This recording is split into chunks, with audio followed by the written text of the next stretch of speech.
It would seem the day of reckoning for the Sussexes has finally arrived. One joke from Colin Jost did what years of royal drama, palace briefings, and tabloid headlines never could. It exposed the cracks Meghan couldn't hide. If Meghan thought the trade deal, jab, or the South Park episode was the worst of it, she clearly underestimated how far Saturday Night Live was willing to go.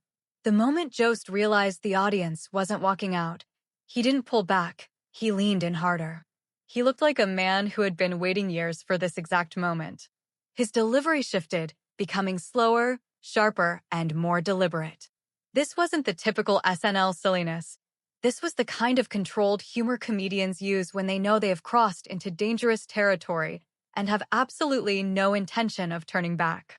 Before we dive into the yacht photos that resurfaced, the panicked silence from Montecito, and the real reason the internet is suddenly connecting dots Meghan hoped were buried forever, do us a quick favor. If you want to stay ahead of every royal secret and Hollywood takedown, hit that subscribe button and turn on notifications for the Ruby Report. We are tracking this story as it develops, and trust me, you do not want to miss what happens next. Jeffrey Epstein. We know that he was a very, very clever man, and he didn't like to show himself a lot. But Jost went there. He didn't just hint at connections. He placed Meghan right in the center of the conversation. He even mentioned a yacht in Thailand in 2002 but noted, with a comedic pause that felt like a dagger, that it is too bad there are no pictures of it. And almost on cue, the internet took that as a challenge. Then he brought up Harry's infamous line from Spare about mistaking the Queen's aide for a servant. Jost didn't even have to add much. He let the absurdity sit there and marinate before dropping the next blow with surgical precision. The crowd didn't know whether to laugh or cringe, and that was the beauty of it. The discomfort worked in his favor. You could tell he wasn't mocking Harry as much as he was targeting the delusion surrounding the entire Sussex brand, the curated victimhood, the dramatic revelations, the desperate attempts to stay relevant through selective storytelling. And then came the line that made even veteran SNL viewers sit up straight, the one about children not knowing who their daddy is. Brutal, brazen, and deliberately placed to guarantee shockwaves. It wasn't just a joke, it was a statement. America had officially stopped treating Meghan with kid gloves, and SNL was leading the charge. What Meghan didn't realize, or maybe refused to accept, was how quickly a single televised joke could reopen a vault she thought was sealed years ago. The moment Colin's segment hit social media, the tone online shifted. Humor didn't stay humor, it became ammunition. People didn't just laugh, they remembered. And what they remembered most were the whispers Meghan has spent her entire adult life dodging. The yacht stories. The rumors about knowing powerful men. The lack of public denials. SNL didn't explicitly mention the word yacht, but it didn't have to. The internet connected the dots faster than any PR team could delete them. Suddenly, hashtags started reappearing that Meghan hoped were dead. Screenshots of old blind items resurfaced. Former Hollywood assistants, extras, and background actors began chiming in with, "I always heard stories." And frankly, I wasn't surprised. This wasn't about the truth, it was about possibility. And possibility is the most dangerous currency online. Meghan realized her past was no longer staying politely in the past. The real chaos began 48 hours later. The internet exploded with a new wave of vintage photos dropped into the algorithm like a grenade. Sunlit decks, oversized hats, designer sunglasses, bodies that looked like they existed purely for the male gaze. And at the center of it all, a woman whose resemblance to Meghan was close enough to ignite a wildfire. The internet didn't care about forensic accuracy. It cared about the aesthetic mismatch. The empowered Duchess, who gave TED-style talks, was suddenly being compared to a yacht girl lounging on a billionaire's deck, and the contrast was radioactive. For Meghan, this was shut down your PR calendar, close your blinds, and hope your lawyers are awake territory. Her team went silent, stunned silence. Because whether the woman in the photos was actually Meghan didn't matter. The internet had already decided the answer. Reddit threads turned into forensic labs, analyzing jawlines, ear shapes, and jewelry. TikTok stitched theories into narratives and narratives into entire timelines. YouTube commentators made 20-minute breakdowns connecting yachts to Hollywood parties to elite social circles. Traditional media stayed disturbingly quiet, not because they were protecting Meghan, but because anything involving powerful men, yachts, and unnamed socialites sends legal departments into cardiac arrest. But online creators don't have legal departments. They have followers, and followers reward audacity.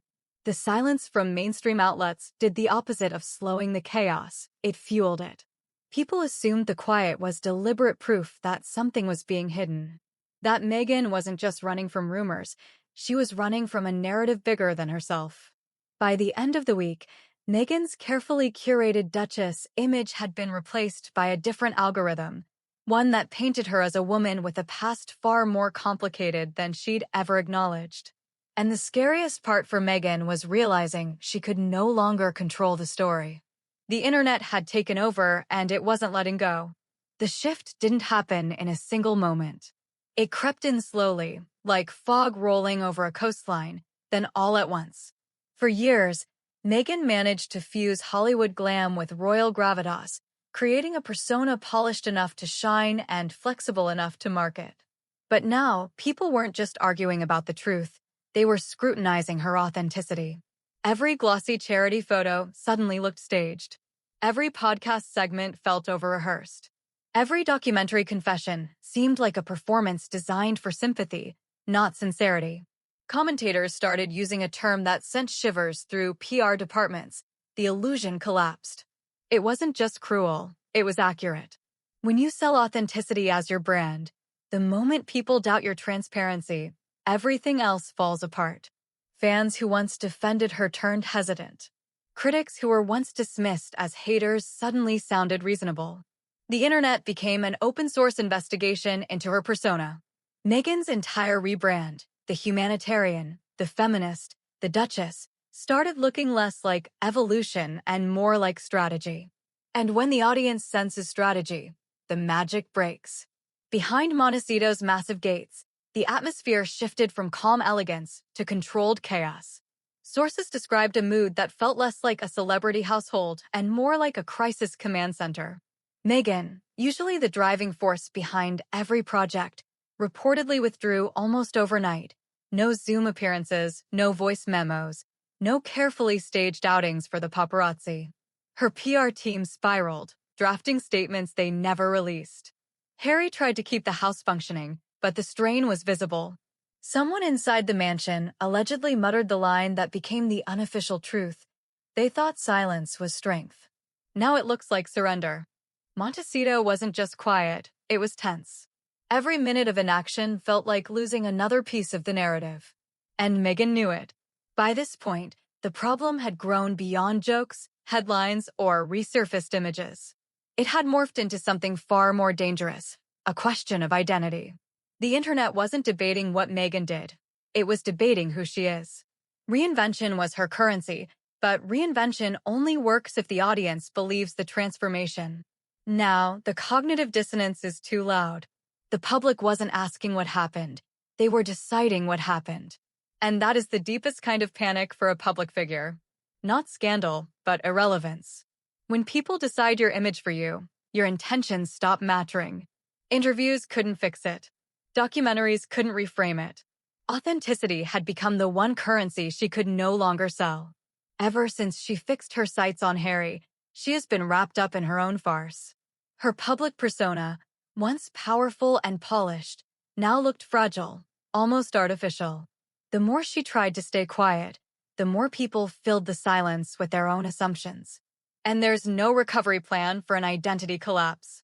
Just as Meghan's digital world burned in California, a very different kind of fire ignited across the Atlantic. A storm that had nothing to do with jokes or rumors and everything to do with palace pressure, buried secrets, and a decision that could shift the entire Sussex narrative. Rumors leaked from London that a senior royal had boarded a flight under unusual circumstances, not a planned appearance, not a scheduled engagement, but something sudden, discreet, and unsettling. Royal watchers speculated about Andrew. Others whispered about internal investigations regarding sealed documents. The timing couldn't be worse. Meghan has spent years developing a track record of philanthropy, selling a version of herself to Harry that made him think she was just like Catherine. But behind palace doors, moves were being made involving old witness lists and names that had once been quietly shielded from the press. Meghan's name, according to several online discussions, was hovering dangerously close to conversations she prayed would never reopen. This brings us to the ultimate realization. Meghan's nightmare wasn't the SNL mockery. It wasn't the yacht photos. It wasn't even the internet dismantling her image. Her nightmare was this: when the palace and the public turn their attention to the same question, who is she really? There is nowhere left to hide. You can survive gossip. You can survive a scandal. But you can't survive when the world stops believing the story you're selling. This chapter wasn't the end. It was a warning. And for Meghan Markle, the Duchess of Sussex, the warning is flashing red. The control is gone, and the reckoning has arrived.